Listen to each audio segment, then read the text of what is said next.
Hello mga idol, my video for today. Shoutout muna po tayo kay Ryan Panelo at kay Sir Iron Escolar. Shoutout po. At sa mga tropa natin ditong tricycle driver ng Kalapo, shoutout po sa inyong lahat. Huwag na nating isa-isa, dami nyo eh. Shoutout po sa inyong lahat. Bale ito, my video for today. Meron tayong customer magpapalit ng bagong mags RCB. Ayan po. At tanong niya sa akin, anong magandang gulong para dito? Naku po, sa tao po tayo pong nagtitipid. Kung naghanap po tayo ng magandang klaseng gulong na, ayan po, quick tire po na puti. The best na po yan. Talagang, yan, ipaglalaban natin yan. Quick tire na puti po. Talagang magandang klase na po yan. Kaya kung alanganin po mga budget natin na pang Michelin, Pirelli o Dunlop, talagang yan po, panlaban natin yan. Budget meal na po talaga yan. Talagang sulit po yan. Talagang para sa akin, napakagandang gulong na rin po yan. Quick tire na yan. Talagang pagmamalaki ko yan. Quick tire. O, quick tire, baka naman. Talagang yan. Dabis yan dito sa amin. Quick tire. Bale ito, kakalasin na natin yung likod niya para mapalitan na natin ng bagong mags RCB. Nakita nyo naman. Ito. Bale, shoutout pala dito sa mag-asawang ito. Shoutout po. At kay Dugi Dugi, shoutout. Na lagi naka-extra sa video natin. Sabi, tinatanggalan natin yung tambutso dito. Ayan. Kailangan kasi tanggalin natin para maibalik natin ang maayos yung bagong RCB dyan. May ilagay natin. Kasi pag nandyan yung tambutso, baka sumabit pa po kung saan saan kasi medyo masikip. Kaya kailangan tanggalin natin kasi bago yan. RCB po yan. Medyo mahal po yan. RCB baka naman. Medyo itong RCB na to ngayon, medyo tumas ng presyo nga nito na RCB. So bale yan, yung bagong mags na yun, nakita nyo hawak ko. At nilagyan na nga natin ng sapin sa ilalim para hindi siya magasgasan. Yan, para pag-ikot o pag-ipit naman ng machine natin, hindi siya magagasgasan. Sa ibabaw, wala po tayong ilalagay na sapin dyan. Hindi kailangan natin maglagay ng sapin sa babaw. Baka pag-ikot, sumabit yung sapin, lalong masisira yung natin mags. Kaya sa ilalim lang po, yung pag-ipit lang po ang nilalagyan dyan. Bali, tatansihin mo lang yung taas ng bakal niya doon sa pag-ikot para hindi magasgas yung mags natin. So bali yan, nilalagyan ko na nga ng pito. At ito nga si paring Kalapo naghangin. Sabi niya, saan ko ilalagay yung bayad? At sabi ko, dyan mo na lang nilagay at mamaya ipunin natin, lalagay natin sa lagayan natin. Bali ito, babalatan na natin yung quick tire.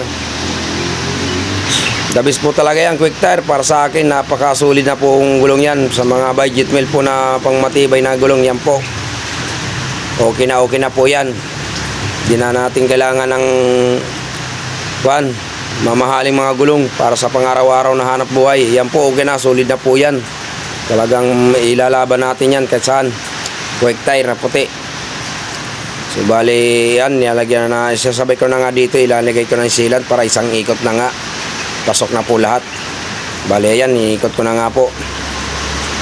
Bali ito palang machine natin, bagong hawak natin to, no? So medyo kinakapa-kapa natin konti ito. Yan. Yan, isang ikot lang po yan, sabay hangin na lang po yan. Tatanggalin natin yung sapin doon sa nilagay natin. Baka mamaya makalimutan nyo, may ipit po yan sa gilid. Kaya kailangan tatanggalin natin talaga yon. Yan. Saka yung kagandahan nitong quick tire po, kahit basa po, makapit po siya. Hindi katulad ng ibang gulong dyan na mga alam nyo na, mga China, madulas po talaga yan. Ito pong quick tire, panlaban po ito sa ulan, initan, panlaban na po yan. Talagang dabis po yan. Talagang makapit. Para sa akin, dabis po yan sa mga budget meal. At ayan po yung chewing ko, talagang nagpapugi points pa sa ating video. Bali, babalik na natin yung tambutso. So bali, yung pangunang pala nito, hindi ko na ipinakita yung pagklas at kabit ko nga nito. At biglang namatay yung cellphone natin dito. Hindi ko na akalain na lobat na pala. Video ko ng video, yung pala lobat na. Kaya hindi na nakita yung pagkalas natin doon sa unahan. So bali, itong likod lang na talagang naipanood natin sa inyo na pagpalit ko ng gulong. So bali, kung anong ginawa natin dito sa likod, konting pagkakaiba lang kasi sa unahan walang tambutso na yan. Bali, isang nut lang yun. Bali, yung kabila talagang kukontrain mo siya para hindi sumasabay pag inikot mo. Bali yan na lang po ang mangyayari. At saka yung disc brake pala nito ililipat natin dun sa bagong mags, yung sa RCB, kasi yung bagong RCB wala po yung disc brake, kaya ililipat po natin siya doon.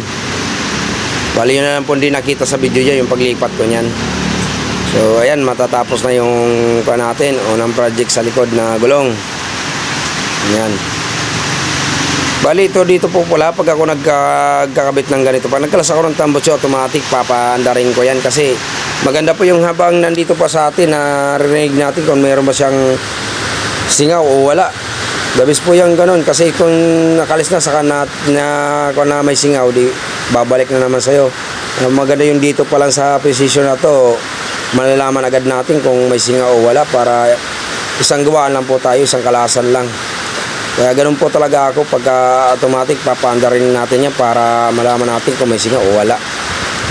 Bali ito na po, finish na nga po siya, palis na natin customer. So bali yan po, nakita nyo yung sa unahan. Bali ito po, marami po tayong stock nyan dito, Phoenix Quick Tire na puti po. So hanggang dito na mga idol ang ating videos. Maraming salamat po sa lahat ng nanonood at sumusuporta sa aking video. Baga naman, Quick Tire, pinagmamalaki ko namin dito, Quick Tire. Baka naman po ay maraming salamat mga idol.